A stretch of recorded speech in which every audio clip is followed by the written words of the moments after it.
This video shows how to use the snapshot tool to read D2L quizzes. First, if you haven't already done so, log into TextAid. Navigate to your quiz. Click on the extension. Click on the snapshot tool, which has a picture frame and an image inside the frame as an icon. Draw a box around the question.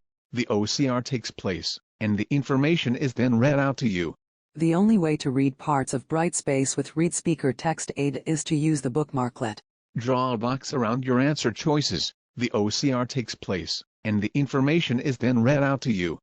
True, false.